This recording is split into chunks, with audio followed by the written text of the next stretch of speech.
folks, we have some crazy silver news to discuss, and it is going to change everything point blank, period. China just closed the silver door, and the West is out of metal. All of this just in time for the US to declare silver essential, right? The US just added silver to its critical minerals list as soon as China shuts the door on us, leaving us to hang dry. This is very calculated, and we're SOL. China's silver export ban exposes the West's hollow paper markets just as Washington prepares to call silver essential. Perfect timing. The nation that offshored industry now finds itself resource starved. The empire of IOUs meets physical reality. America can declare silver essential. Yeah, that silver, the one thing it no longer controls, right? We shot ourselves in the foot by doing this, especially with all the paper silver we made out of thin air with not that much physical metal to back it, and that shot ourselves in the foot.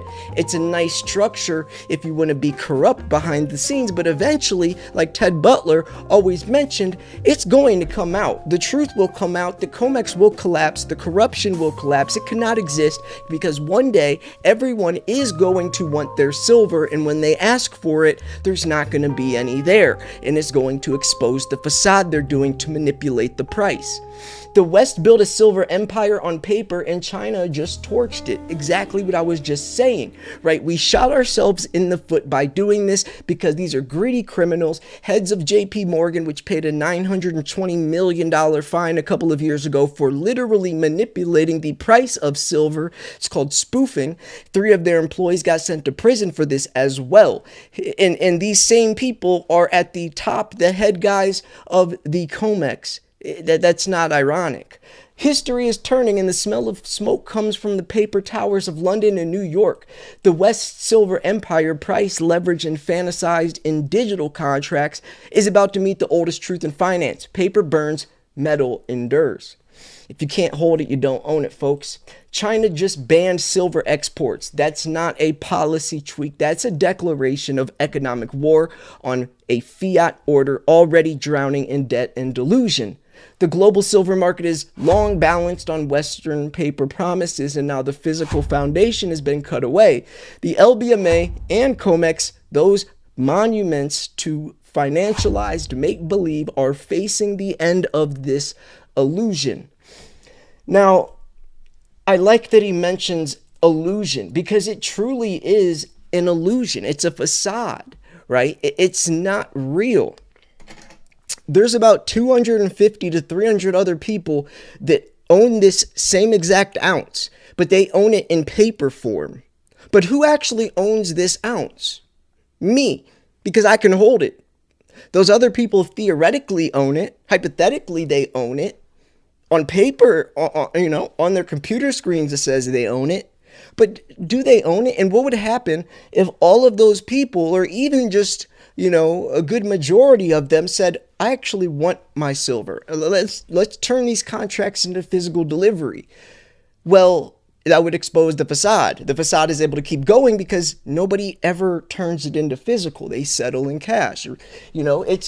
It's coming to a point where the facade is, the facade is becoming so blatantly obvious that you don't need people like Ted Butler anymore to be writing. He spent his entire life exposing this stuff. But now, everyday people can see this, right?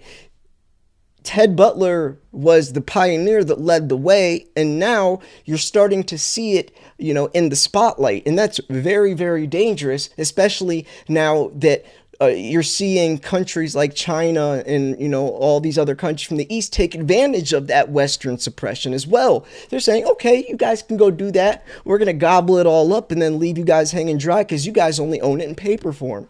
And that is exactly what they did. So Western analysts called it efficiency. In reality, it was desperation. The same kind that drove the Fed to turn treasuries into toilet paper to keep the system breathing, right?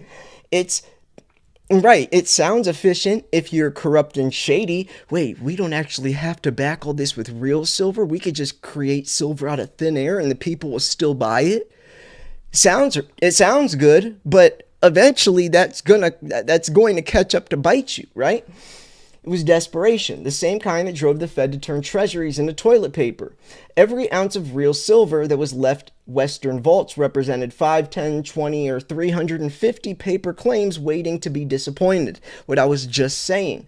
And while the West celebrated low volatility and market stability, right, China was building the world's largest refinery complex, its own futures exchanges, and a policy firewall around real metal. What does he mean by that? You have to, and this is crazy, and it shouldn't be crazy, but this is crazy. For the Shanghai, if you want a paper contract, you have to turn in a actual gold or silver bar.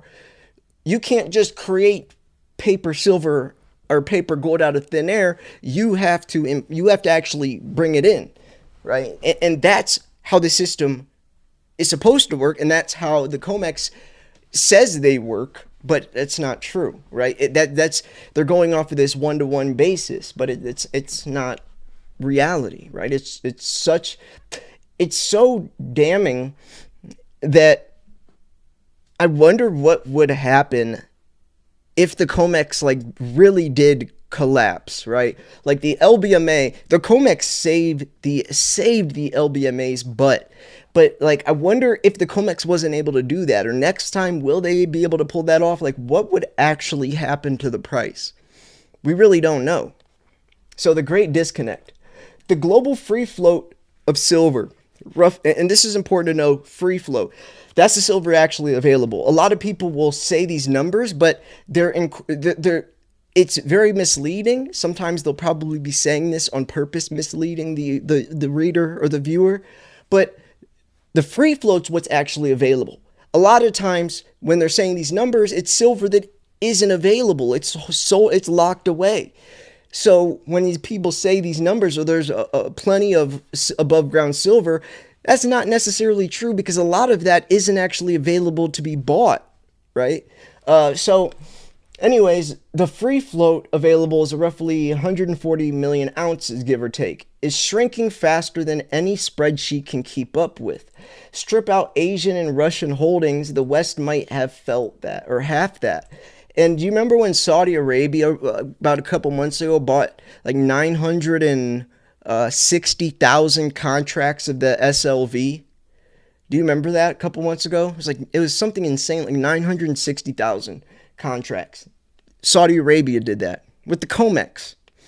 So LBMA vault stockpiles have fallen for years. COMEX registered inventories have dropped to multi-year lows, and yet the trading volume keeps rising as if nothing happened.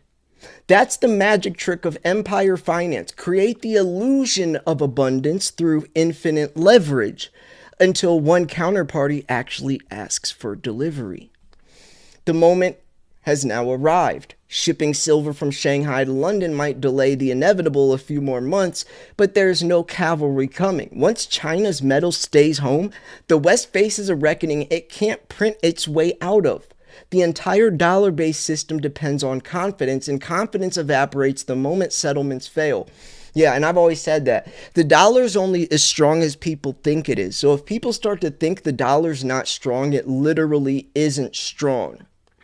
Especially now with COVID, exposing how broke we really are. We're $38 trillion in debt now. The entire world has seen into, our shenanigans, see us, sanctioning all of these other countries, see us handing billions or trillions of dollars in stimulus out, handing hundreds of billions to other countries. And now we are in a situation where people are opting out of the dollar. Russia completely cut ties with the USD. A lot of other countries have as well. They're just trading in oil or their own crypto or gold, and you're starting to see these, like the BRICS nations with the BRICS grain exchange and all of these other, pathways that are cutting out America, the US dollar, as the world's reserve currency, which is very, very important, because the world, the USD being the world's reserve currency is what basically keeps us so powerful. So there's a huge power shift happening from west to east. So Russia showed the playbook last year when it added $500 million of silver to its central bank reserves, right? So Russia cuts out the dollar and adds $500 million of silver to its central bank reserves. Now BRICS nations are lining up to do the same. That's funny. Everything I keep saying, he mentions in the next paragraph. And I promise I did not read that far down yet. That's funny. But the collapsing tower of Western debt and devaluation in that sense, it's not about silver. It's the end of trust in paper money and the return of authenticity in trade. Exactly, right? And that's what they are doing. And that's why their system could work.